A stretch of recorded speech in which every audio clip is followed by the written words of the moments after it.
So when you hear the word retreat, what's the first thing that pops into your head? For most of us, right, it's probably a spa or maybe just a nice vacation, a simple break from the daily grind. But what if I told you a real retreat is meant to be something else entirely? Our source material today argues it's something way, way deeper, an experience that's actually designed for real, lasting transformation.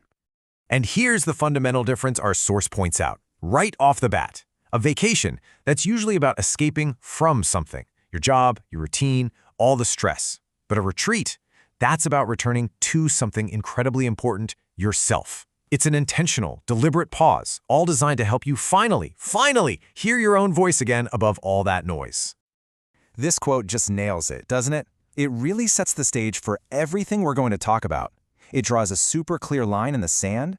We're not just talking about getting some time off. We're talking about an experience built from the ground up for genuine change. But why is that even necessary in the first place? Well, that brings us right to part one, which digs into the why. It's a state I think a lot of us know all too well, life on autopilot. Does this feel familiar at all? That feeling of constantly running, always chasing the next thing, feeling completely swamped by the sheer noise of modern life. Our source argues that when we're stuck in this mode, our own inner voice, our intuition, what we actually need, it gets totally and completely drowned out. We just end up going through the motions, feeling kind of disconnected from ourselves. So what's the antidote to living life on autopilot?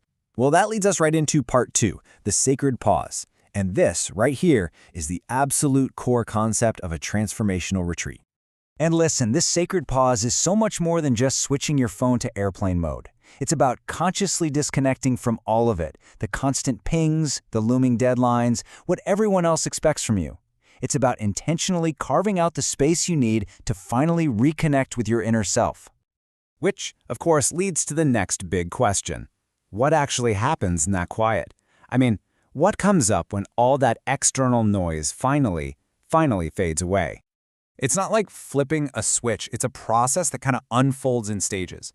First, you just start to breathe with actual awareness, not just out of habit. And that simple act, it allows you to start noticing the physical tension you've been carrying around and the emotions you've been pushing down. And out of that awareness, something amazing happens. A powerful clarity starts to emerge. And that clarity, wow, it can be startling. All of a sudden, you see with perfect focus the jobs, the relationships, the habits that have been silently sucking the energy out of you for months, or maybe even for years. But it's not just about what's been draining you. In that quiet, you also start to hear what's been calling you, those passions and dreams and desires you put on the back burner so long ago. Now, let's be real. This process isn't always comfortable. A retreat creates a kind of container, right? A safe space where you can finally face the things we all tend to run from. The pain, the fear, the confusion. It gives you a chance to actually process them instead of just stuffing them down.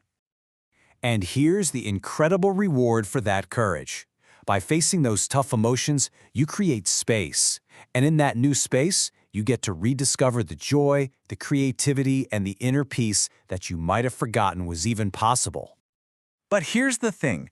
This inner work doesn't have to happen in total isolation. In fact, our source highlights two key things that can seriously accelerate the whole journey: connection and guidance.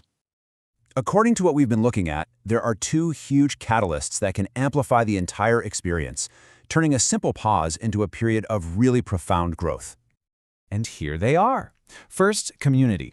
Being around people who just get it, People who are on a similar path and can support you without you having to explain everything. And second, guidance. Having experienced mentors who can give you the tools and the framework to help you navigate your inner world and, well, to trust your own gut again. So when you combine that deep personal reflection with that kind of community and guidance, something really powerful happens. You're able to step off that frantic hamster wheel of just trying to survive, and you shift into a state of intentional growth where you're actually nurturing your life instead of just getting through it. But what happens when you go back home? Is it all just a temporary high? That's what we're tackling in our final section, the lasting inner shift. Because let's be honest, the goal isn't just to feel good for a week.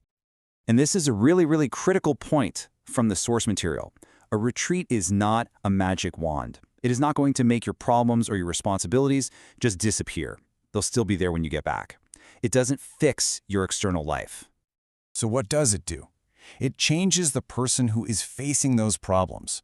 It reconnects you with a version of yourself that is stronger, clearer, and way more grounded, a version of you that is so much better equipped to handle whatever life throws your way. Essentially, this whole inner transformation is a shift from a state of confusion and chaos and being stuck in old patterns to a whole new way of being, one that's actually rooted in clarity, peace, and a real sense of presence in your own life. And really, that's the core takeaway here.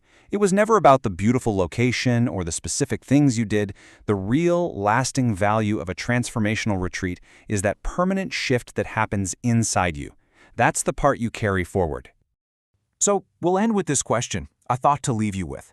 In all the noise of your own life, what version of yourself have you been missing? And what might happen if you actually gave yourself the space to hear that voice again?